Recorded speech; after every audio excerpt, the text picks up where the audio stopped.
possa abençoar. Vamos ficar de pé, vamos louvar nosso Deus, dizer quanto Ele é grande.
Deus é grande e Ele é o centro em nós, é o centro da sua igreja, é o centro da nossa vida, e é com este cântico que nós vamos também aproveitar para doar um euro missionário para o Centro de Expansão e Apoio Missionário. Cada um que tenha no seu coração interesse em ajudar na divulgação da Palavra de Deus pode contribuir. Jesus, Tu és o centro.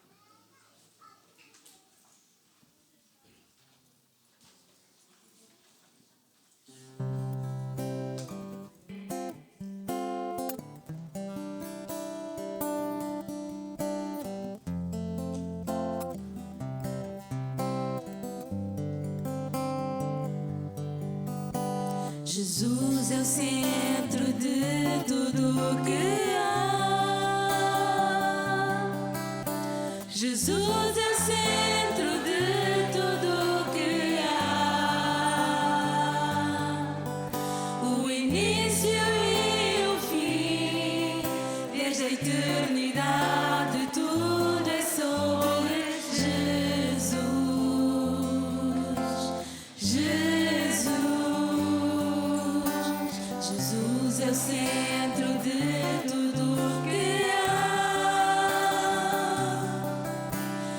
Jesus é o centro de tudo que há.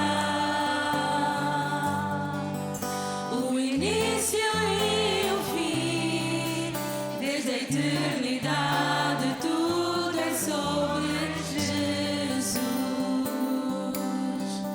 Jesus, nada mais importa,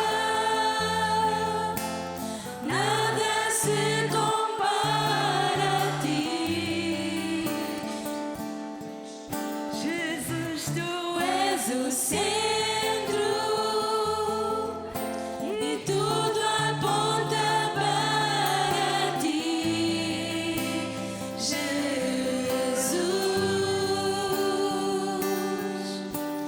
Jesus é o centro de todo o meu ser. Vamos declarar: Jesus é o centro de todo o nosso ser. Jesus é o centro de todo o meu ser. Meu início, meio e fim, que eu viva sempre para ti, meu Jesus. Jesus, nada mais importa, nada se compara a ti. Jesus, tu és o centro e tudo aponta para ti. Jesus, que no meu coração Cristo seja o centro e todo o meu ser mostre quem tu és. Que no meu coração Cristo seja o centro e todo o meu ser mostre quem tu és. Jesus é o centro da sua igreja. Jesus é o centro da sua igreja. Um dia ele virá como igreja, vou me encontrar com Jesus. Jesus, Jesus, Jesus, que no meu coração Cristo seja o centro e todo o meu ser mostre quem tu és. Que no meu coração Cristo seja o centro e todo o meu ser mostre quem tu és. Que no meu coração Cristo seja o centro e todo o meu ser mostre quem tu és. Que no meu coração Cristo seja o centro e todo o meu ser mostre quem tu és. Jesus. Amém. É neste espírito de adoração que eu vou pedir ao irmão da congregação que faça uma oração de gratidão a Deus e louvor. Amém.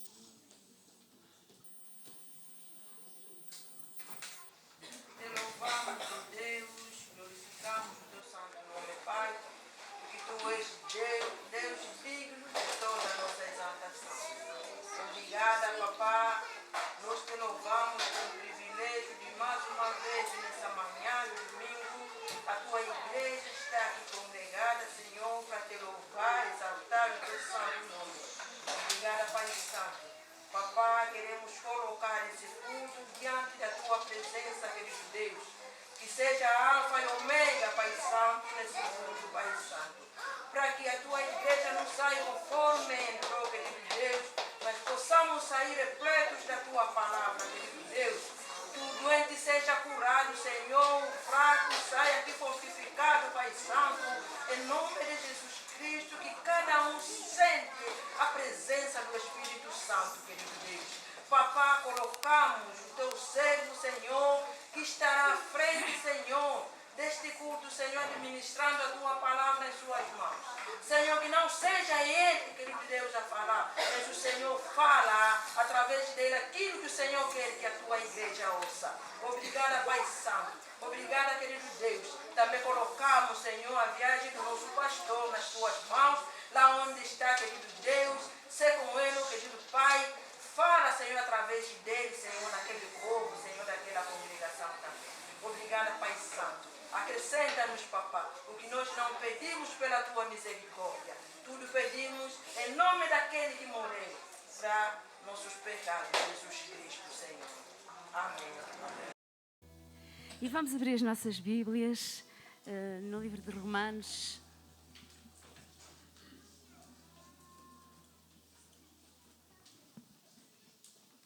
No capítulo 8, versículos 18 a 25.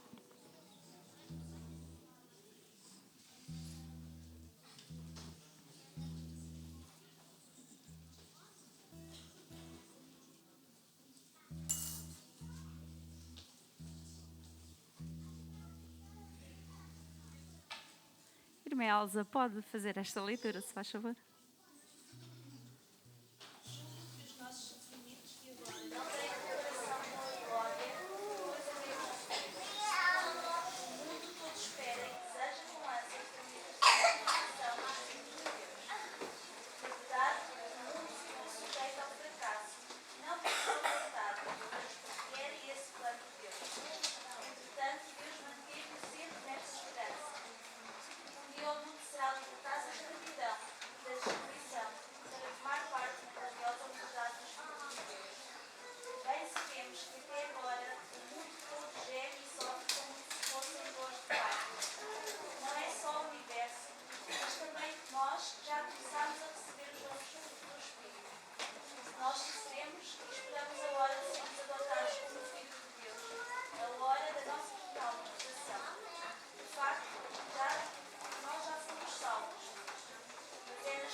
Este texto do apóstolo Paulo, ele trata da esperança de cada cristão, não é?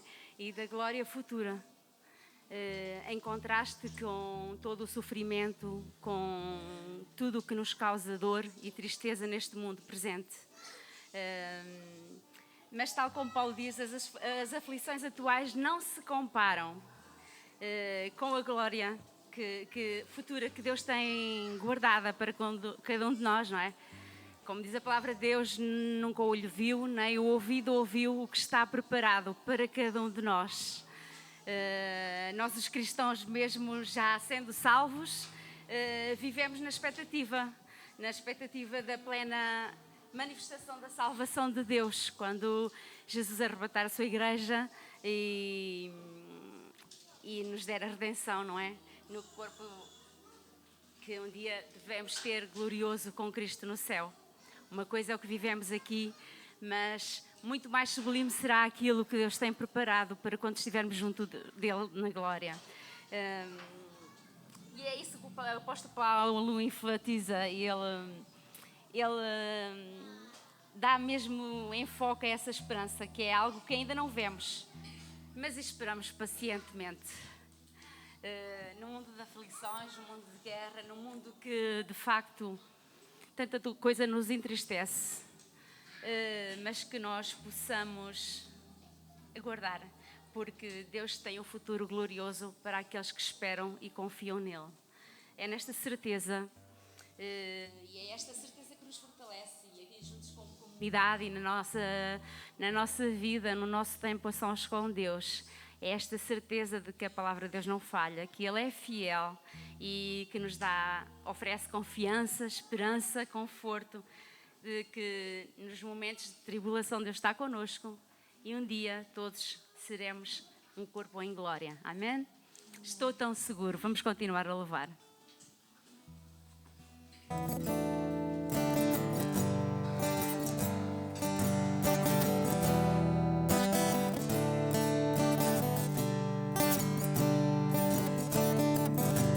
Estou tão seguro, comigo estás, o teu amor não mudará em meu coração. Tão perto acredito que tu me sustens em tuas mãos.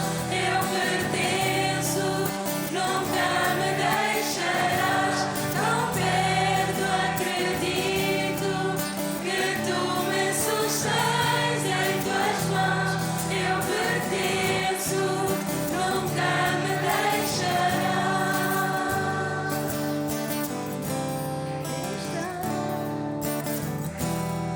Desde a tua vida, no teu amor sem fim, me libertaste,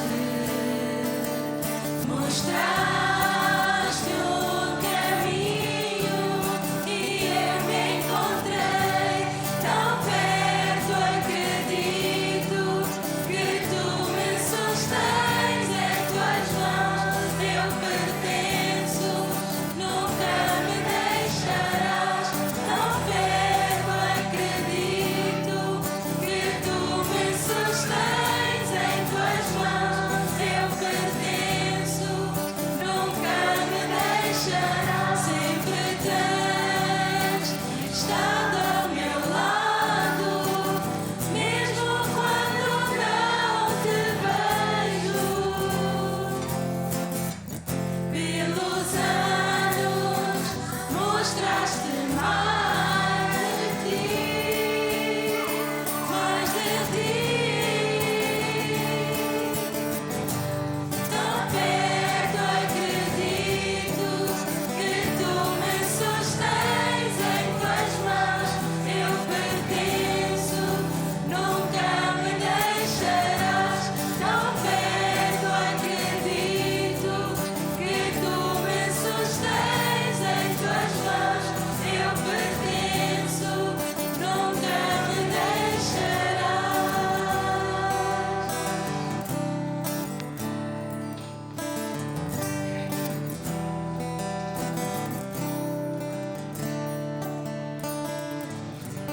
Vamos ficar sentados e vamos entoar um hino ao nosso Deus, o hino.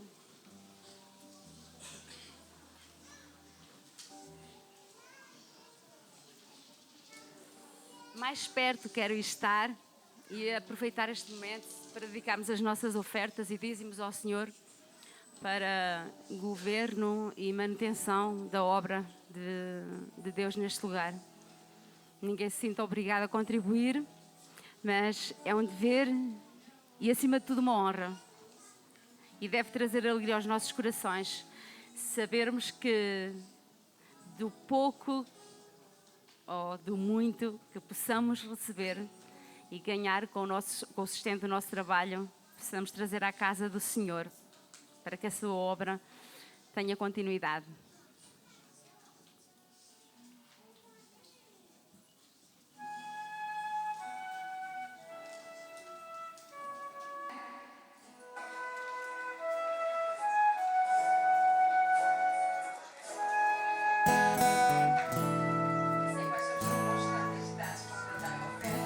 Mas pedi ao favor para o fazer.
os irmãos recebem uma oração. Senhor nosso Deus, nosso Pai, nós estamos gratos, Senhor, porque estamos aqui reunidos em Teu nome, Senhor, neste lugar que Te é dedicado, ó Deus. Nós Te agradecemos por estudo da Tua Palavra, Senhor, que já aconteceu, Senhor Deus, e pedimos, Senhor, que Tu agora prepares os nossos corações, Senhor, para a palavra que o Teu servo vai expor, Senhor Deus. Nesta hora nós queremos também agradecer-Te, Senhor, estes dízimos e ofertas que foram levantados em Teu nome, Senhor. Nós Te pedimos a Tua sabedoria, Senhor, para que de facto eles possam ser entregues, Senhor, e usados para aquilo que Tu queres na Tua obra, segundo o Teu querer. Nós oramos e fazemos esta oração em nome do Teu amado Filho, Senhor Jesus Cristo. Amém, Senhor. Então, muito bom dia a todos, novamente. É bom estarmos juntos para cultuarmos o nome do nosso Senhor Deus e, como tínhamos dito, o pastor esta manhã está na Igreja Batista de Mangual e ele pediu-me para ser eu a entregar a palavra com um texto desafiante.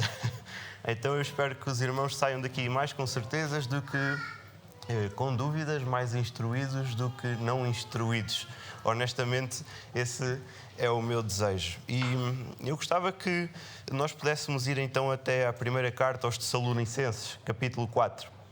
E se os irmãos se recordem, ao longo deste mês de outubro, nós temos percorrido a carta aos Tessalonicenses, capítulo 1, capítulo 2, e hoje vamos até ao capítulo 4 e falar um bocadinho sobre a esperança que nos consola. E o texto que temos entre mãos, que estava planeado para o dia de hoje, é o texto que vai desde o versículo 13 até ao verso 18.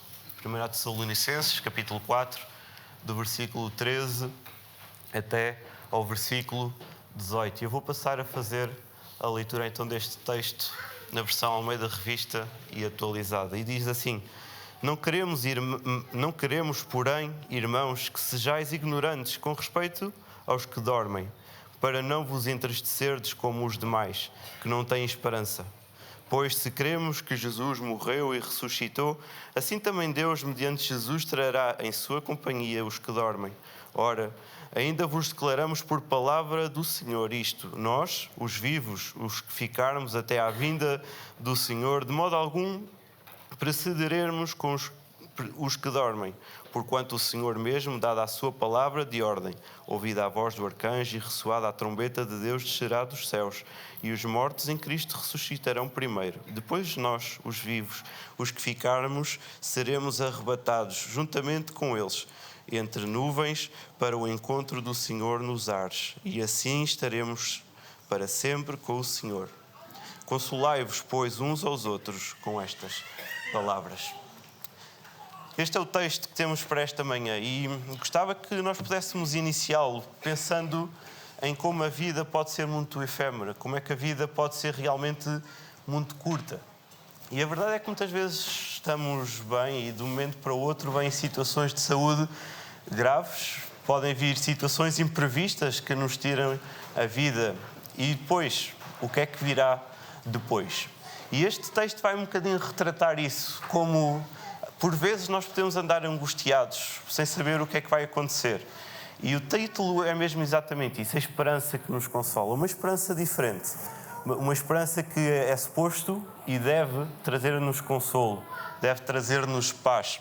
E eu gostava que nós pudéssemos olhar para este texto, lembrando algumas coisas da primeira carta aos Tessalonicenses, para aqueles que não estão recordados, para aqueles que não estão familiarizados. É importante nós sempre termos algum contexto, em que contexto Paulo, o autor, está a dizer estas palavras. E se os irmãos se recordam, esta carta, a igreja de Tessalónica foi fundada por Paulo na segunda viagem missionária que Paulo, na companhia de Timóteo e Silas, fundaram. Nós encontramos isto lá a partir de Atos, capítulo 16, 17 e 18. E esta igreja é diferente das demais, porque a igreja de Tessalónica cresceu muito rapidamente, principalmente a nível espiritual. Se os irmãos lerem a carta aos Tessalonicenses, vão ver que não é uma carta a repreender e a corrigir, como por exemplo a carta aos Coríntios, mas é uma carta principalmente de louvor, a agradecer, porque eles foram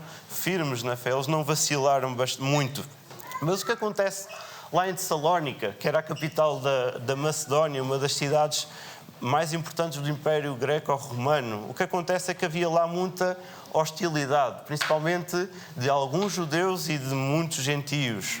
Lá em Tessalónica havia uma sinagoga muito importante e alguns dos judeus, aqueles que não aceitaram as palavras de Paulo, começaram então a perseguir Paulo e Timóteo e Silas, ao ponto de Paulo ter de sair à pressa. E houve algum ensino, houve algumas palavras que certamente Paulo não ensinou, alguma coisa que certamente ficou pendente. Então, quando eles chegam a Atenas, Paulo vai novamente enviar Timóteo para lá, para Tessalónica, para ver como é que as coisas estão e passar depois um relatório. E é quando Paulo chega a Coríntio que vai ser então escrita esta carta. E para os irmãos terem uma noção, esta carta foi escrita no ano 51 depois de Cristo, mais ou menos. E este é o registro mais antigo que nós temos do Novo Testamento. Até então, nenhuma registro, nenhuma carta propriamente escrita tinha sido divulgada.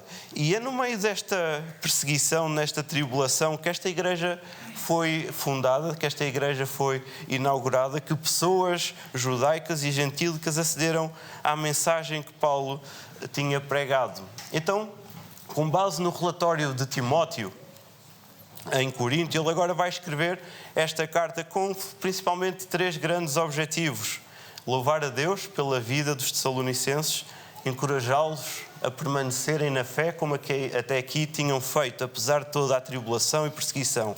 E o ponto 3, e principal também, era instruí-los sobre questões que lhes podiam estar a gerar tristeza, sobre questões que lhes podiam estar a gerar dúvida ou algum tipo de angústia.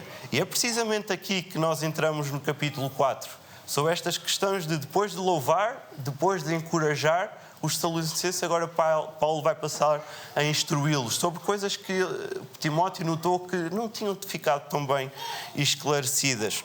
E é no meio destas perseguições, destas angústias, destas tribulações, que esta manhã eu gostava que a nossa esperança não fosse abalada.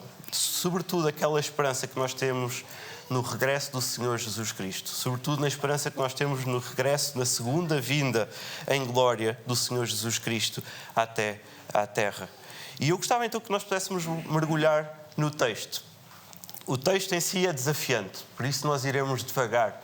E não quero mesmo que prevaleçam dúvidas no ar. E o versículo 3 então começa assim: não queremos, porém, irmãos, que sejais ignorantes com respeito aos que dormem. Paulo tinha um desejo, tinha um desafio, tinha uma vontade para eles. Ele não queria que os tessalonicenses permanecessem ignorantes. E o texto, quando nos fala aqui naqueles que dormem, nós não podemos criar aqui eufemismos. De todas as vezes que o Novo Testamento usa a palavra dormir ou adormecido, claramente se refere sempre à morte. Não estamos aqui a falar de desmaios, não estamos aqui a falar de sonos prolongados. Não, aquilo que Paulo está aqui a falar é realmente morte. E este termo nós encontramos, por exemplo, quando Estevão foi apedrejado, relatado no livro de Atos. Mas também encontramos, por exemplo, na ressurreição de Lázaro. É o mesmo termo. Lázaro estava mesmo morto, ele não estava a dormir. Lázaro morreu. Então, falamos aqui de questões para aqueles que morreram. E Paulo queria que eles não fossem ignorantes. E por ignorantes, quando nós vamos ver aquilo que Paulo tinha por detrás desta palavra, como esta palavra era usada na altura do Império Greco-Romano, nós podemos ver que era literalmente recusar conhecimento. Ou seja, não querer compreender coisas de forma intencionais, ter falta de conhecimento. Paulo queria que eles fossem instruídos, não queria que houvesse pontas soltas no que aquilo que ia acontecer com respeito àqueles que morrem, com respeito àqueles que haviam falecido. Paulo queria instruí-los para que eles ficassem firmes na sua fé. E neste ponto nós gostaríamos de refletir um bocadinho se realmente nós temos sido ignorantes. A palavra é bíblica, a palavra está lá. E será que, ao entrarmos neste texto, será que logo aqui ao início, muitas vezes nós não temos sido ignorantes quanto às coisas que são do Senhor Jesus Cristo? Pensemos nisto. Será que nós não temos sido ignorantes? Será que nós não temos recusado intencionalmente ler a palavra de Deus, recusado intencionalmente aprofundar as Escrituras, recusar intencionalmente aprofundar o ensino que Jesus nos deixou, para que nós possamos saber qual é de facto a vontade de Deus para a vida de cada um de nós e para a vida da sua igreja? Será que nós temos sido ignorantes com respeito a algumas das verdades bíblicas mais importantes e basilares da fé cristã? A ignorância em alguns assuntos pode ser mesmo crítica, pode ser mesmo devastadora, pode ser mesmo catastrófica. São termos pesados, mas a verdade é que se nós permanecermos ignorantes em relação a alguns assuntos, conforme o perigo que podia aqui haver na igreja de Salónica, pode haver na nossa vida, que é nós entrarmos numa espiral recessiva, numa espiral de tristeza, numa espiral de desânimo, numa espiral de sem esperança, numa espiral de sem fé, numa espiral depressiva, ao ponto de andarmos uma vida completa, sem qualquer tipo de rumo. E reparem quão importante é a ignorância, porque se eu não procuro saber mais de Cristo, se eu permaneço ignorante em relação a Cristo, como é que realmente eu posso viver para Ele? Como é que realmente eu posso viver para uma pessoa que eu sou ignorante a ela? Se quando passo pela Bíblia, passo ao lado, não a desbrulho, não leio, não gasto as folhas da Bíblia. Então preferir viver em ignorância pode ser realmente terrível. E nós vamos ver isso mais adiante esta manhã. E o versículo 13 vai continuar. Não queremos, porém, irmãos, que sejais ignorantes com respeito aos que dormem. E qual era a finalidade? Diz-nos o apóstolo Paulo: para não vos entristecerdes como os demais que não têm esperança. Eis o objetivo de Paulo. Nós não devemos ser ignorantes para não ficarmos tristes.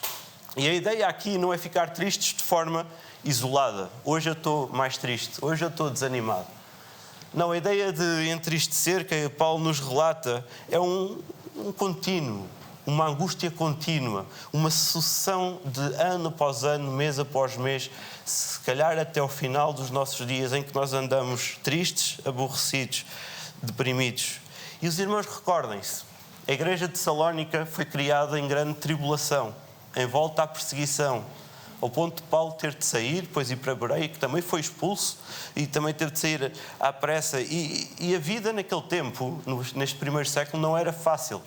Salónica, por ser uma grande cidade, com muitas economias, a mão de obra era muito barata.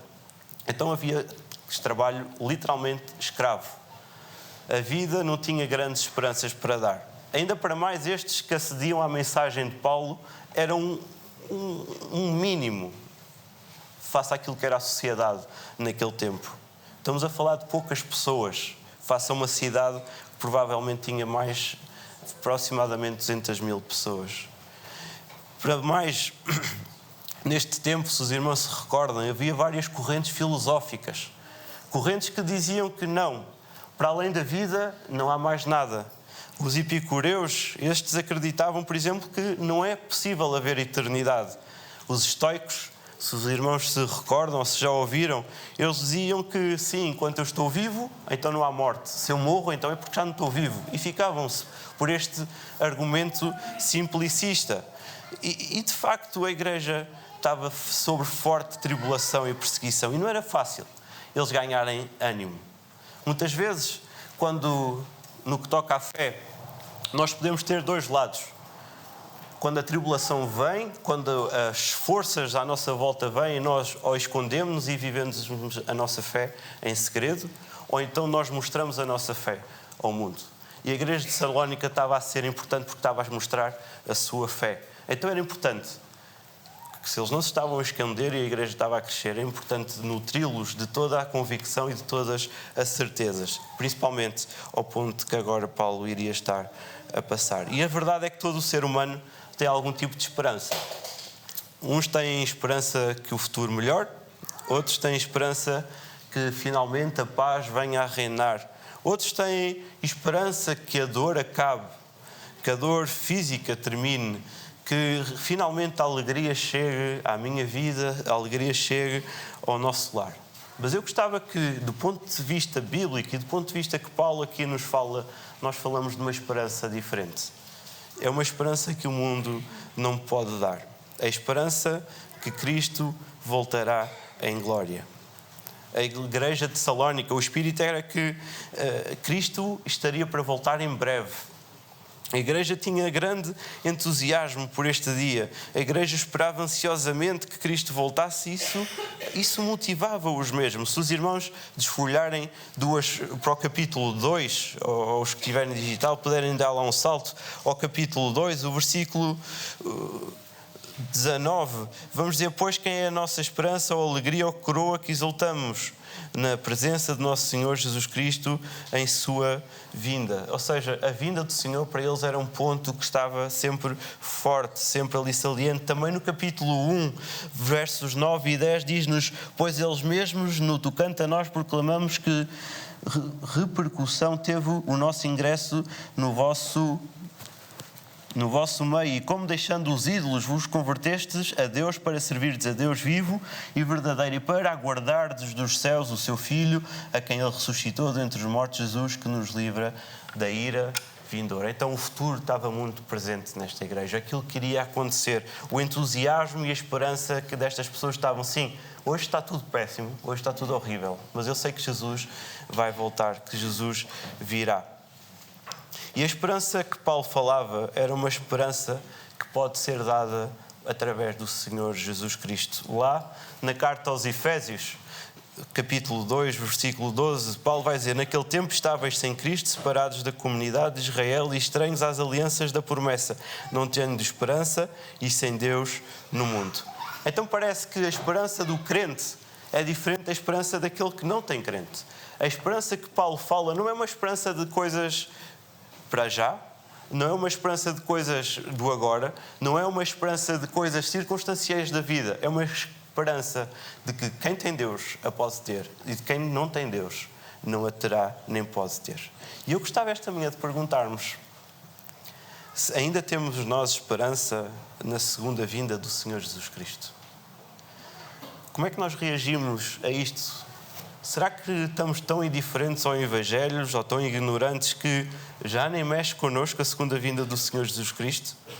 Será que preferimos ficar ignorantes e seguir vidas sem Cristo? Será que nós até andamos tristes e desanimados por culpa própria, porque já não ansiamos pela vinda do Senhor, como esta igreja de Tessalónica esperava? Então, olhando para o versículo 13, Paulo tinha aqui um objetivo central. Se por um lado a ignorância podia levar à tristeza, que podia levar à falta de esperança, agora Paulo queria que a instrução, que o conhecimento, que o ensino os levasse à alegria e que levasse, como Pedro diz, àquela viva esperança que não termina. E hoje de manhã eu gostava que pudessem também decidir, ignorantes, tristes, sem esperança, ler a Bíblia, procurar Cristo, viver em alegria, esperançosos que Jesus Cristo virá. E então, há uma pergunta-chave que nós não podemos fugir dela nesta passagem. E a pergunta é, claramente, aqueles que morreram em Cristo, era a pergunta que estava a criar dúvidas lá aos Tessalonicenses. Aqueles que morreram em Cristo vão estar presentes no dia da segunda vinda de Cristo à Terra? Um ponto assente é que Cristo voltará. E aqueles que entretanto morreram, será que eles então vão perder a segunda vinda de Cristo? Isto estava a afligi-los, porque eles esperavam que era para breve. Então nós vamos ver, e aqueles que morreram, o que é que vai acontecer?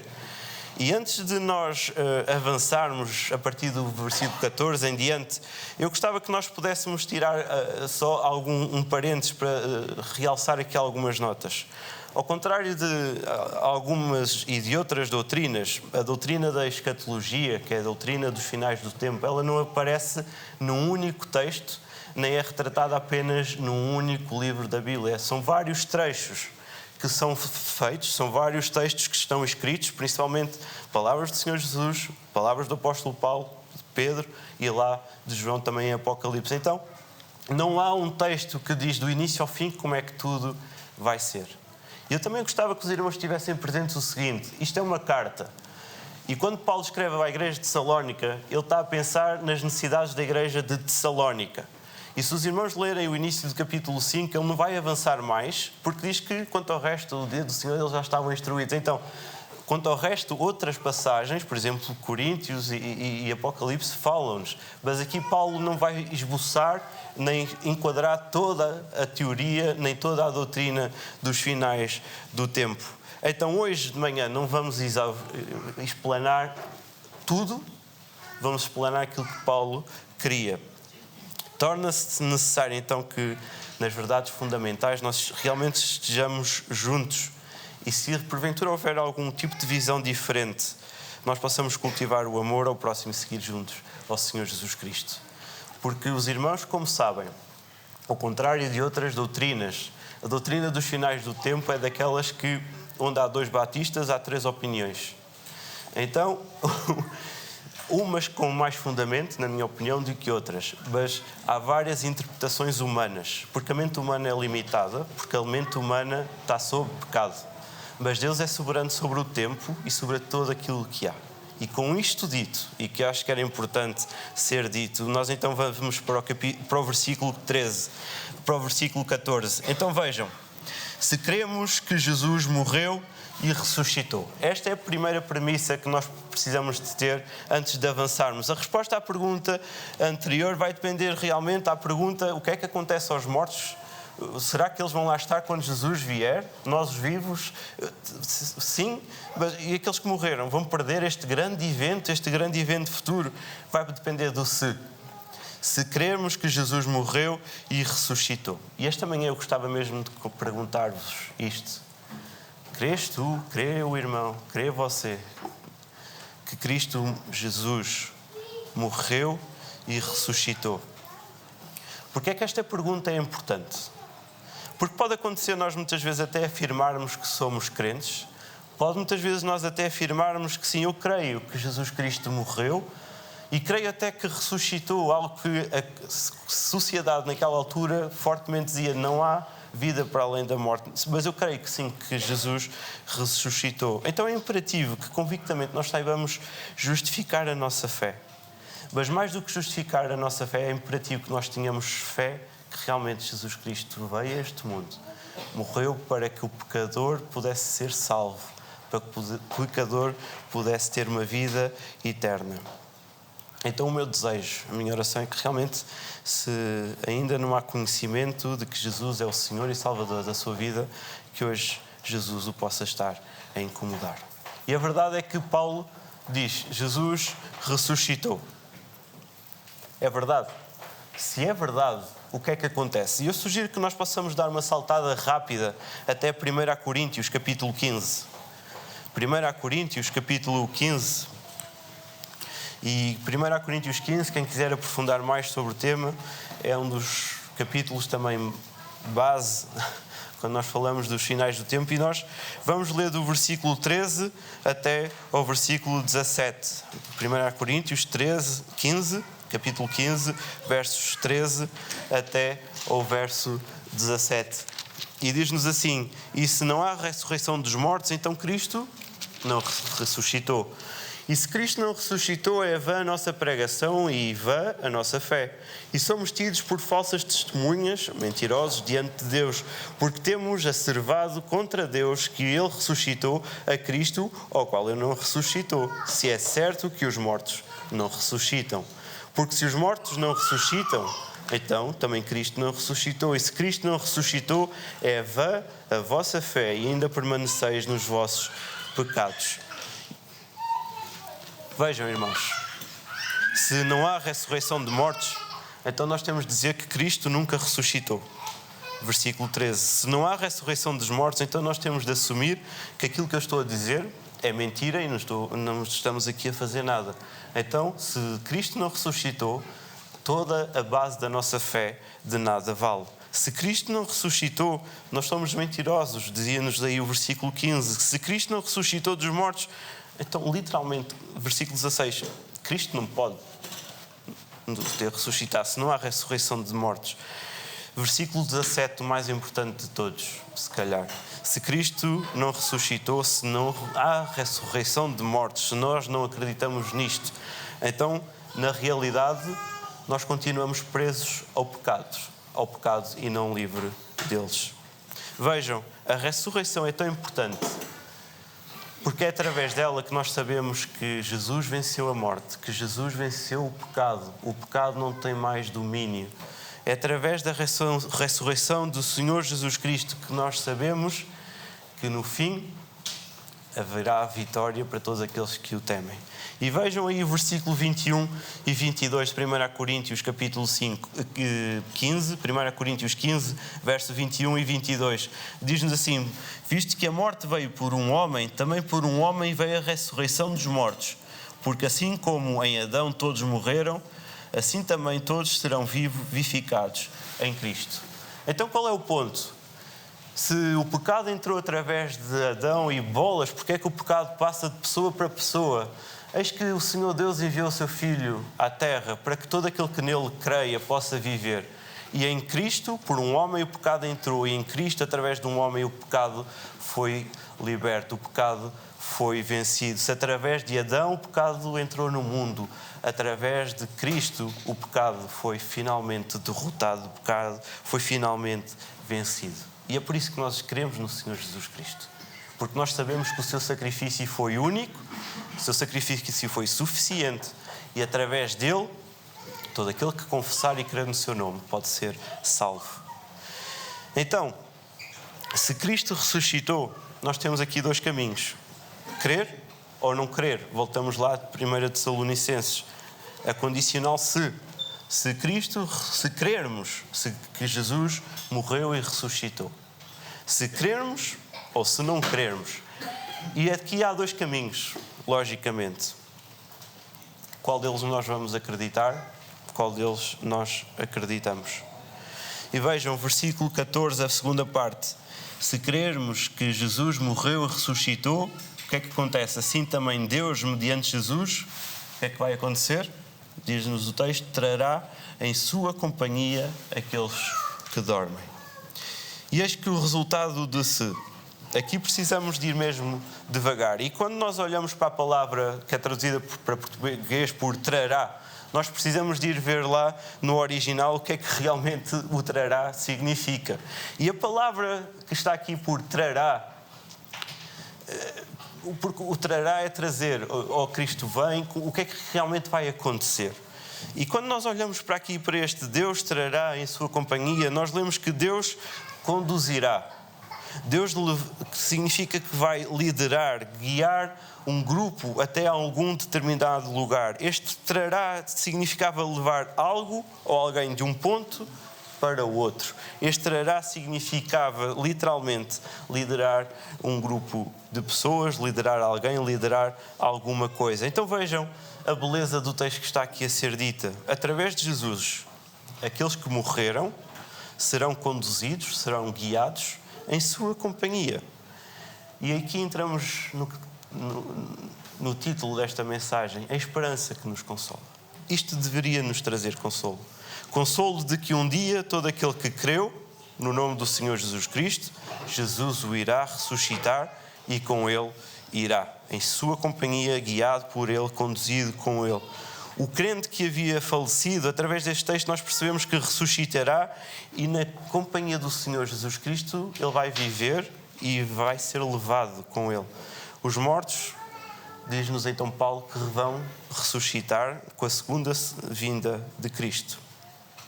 O segundo texto, o texto literalmente remete-nos para a segunda vinda de Cristo e, se quisermos ser mais específicos, na minha perspectiva, remete-nos para aquilo que é o arrebatamento então da Igreja de Cristo. E surge então uma questão. Surgiu a mim, acredito que surja aos irmãos. Se Cristo vai ressuscitar os mortos no último dia, é válido nós perguntarmos então, os que morreram até agora, o que é que vai acontecer? Né? Se só vão ressuscitar no último dia, o que é que acontece? E é isto que Paulo queria que não sejam ignorantes. Se no último dia que vão ressuscitar, significa que as pessoas que morreram até agora, o que é feito delas? Onde é que elas estão? Esta é uma pergunta válida que cada um deve perguntar ao texto. Esta é uma pergunta válida que cada um de nós não devia ter de obter a resposta também no texto. O que é que será? Até lá, o que é que acontece? Então existem, só um bocadinho, existem 2 caminhos para as pessoas que morreram. A condicional se as que creram e as que não creram. E eu gostava de dizer o seguinte: nós não cremos no purgatório. Nós cristãos, evangélicos batistas, não cremos no purgatório. Na teologia sistemática há aquilo que se chama de estágio intermédio, ou estado intermédio, e não lugar intermédio. Porquê? Porque a Bíblia em lado nenhum nos diz que quando os mortos morrerem, os falecidos vão para algum sítio. Não é isso que a Bíblia ensina. A Bíblia também não ensina que os mortos vão para um sítio e enquanto estão mortos podem ainda ser santificados. Porquê? Porque isso tornaria o sacrifício de Jesus Cristo insuficiente. Significa que as obras que os vivos podem fazer, ou até os mortos, seriam ainda válidas porque no dito lugar intermédio que não existe, ainda pudessem ser mais santificados e eventualmente chegar junto do Pai. Então nós não queremos neste lugar intermédio. Mas a Bíblia fala assim, a meu ver, num estágio intermédio. E o que é isto? Aqueles que não creram, há base bíblica suficiente para que, quando morrem, vão estar numa prisão. Estão numa prisão. 1 Pedro 3,19. Eu depois posso passar estas referências todas. Há base suficiente para aqueles que não creram no Senhor Jesus Cristo, Lucas 16, 23, que estão conscientes, sim, e estão em sofrimento. Há base bíblica suficiente, sim, 2 Pedro 2,4 e versículo 9, que aqueles que morreram e não creram no Senhor Jesus Cristo estão debaixo da sentença, aguardando o juízo final.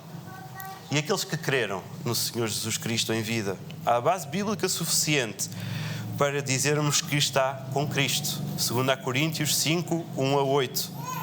Lucas 23, 43, lá quando Jesus está no auge da crucificação, ele diz ao outro: ainda hoje estarás comigo no paraíso. Então, Lucas 23, 43 diz-nos, há base bíblica suficiente para dizermos que estaremos com Jesus Cristo. 1 Tessalonicenses, capítulo 5, verso 10, diz-nos que nós também vamos estar com consciência. E Apocalipse 14, 13 vai nos dizer que vamos estar em descanso ou em bem-aventurança, como preferirmos falar.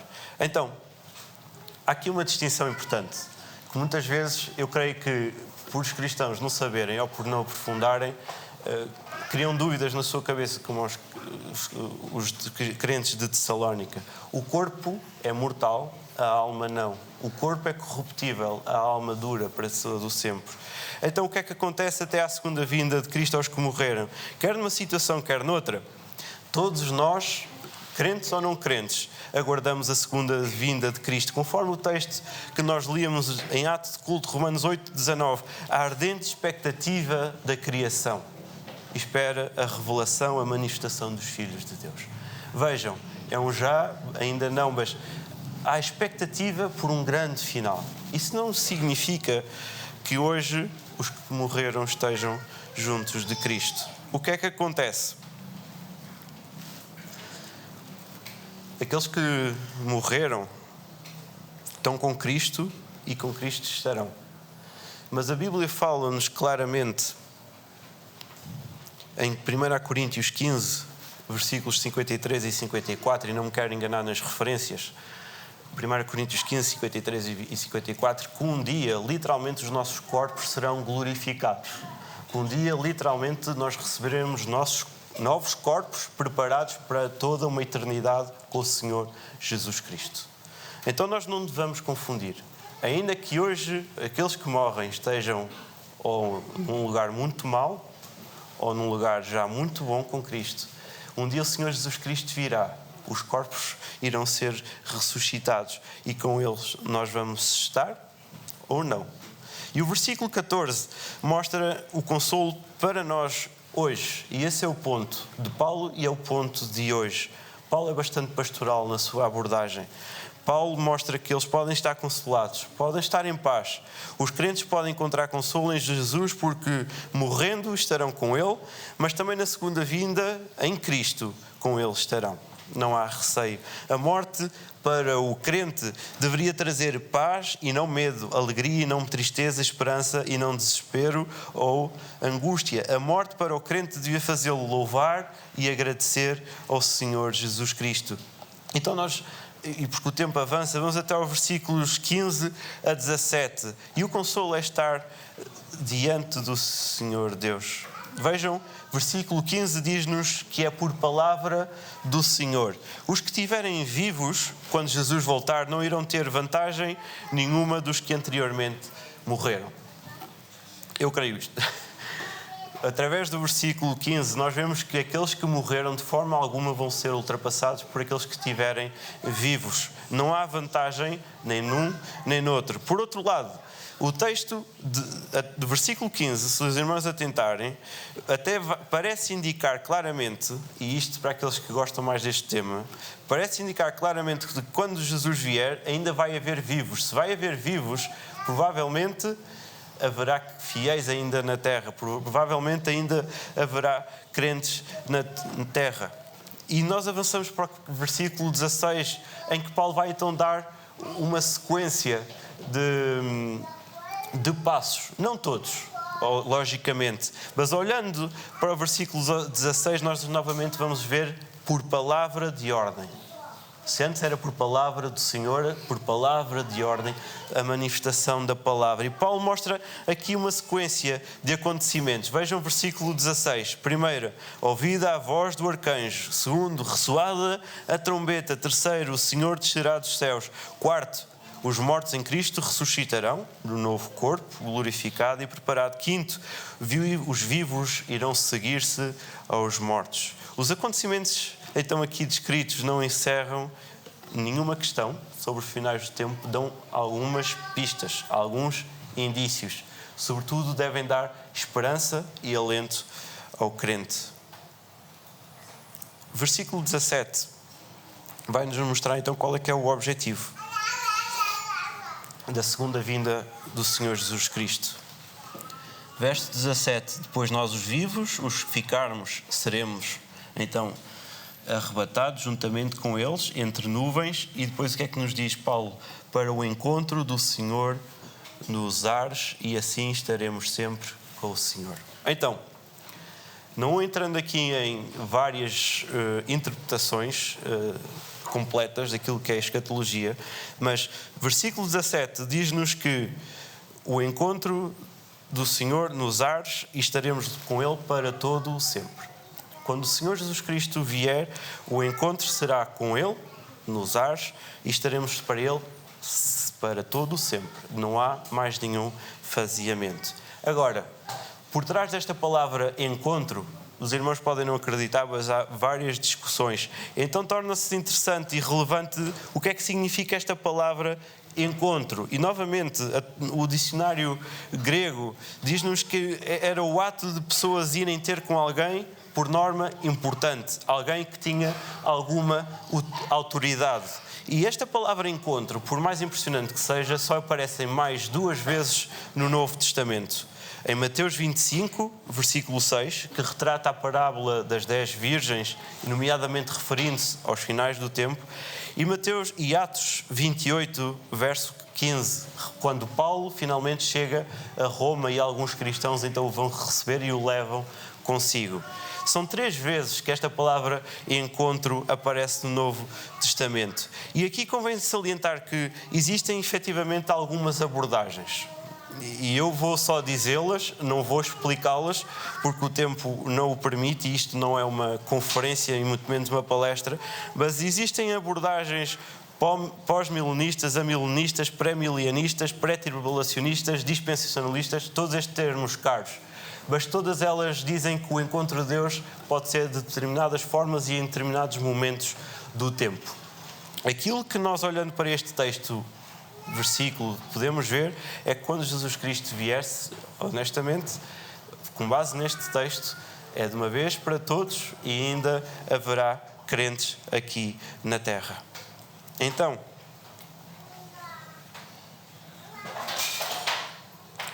eu gostava que nós pudéssemos refletir no seguinte.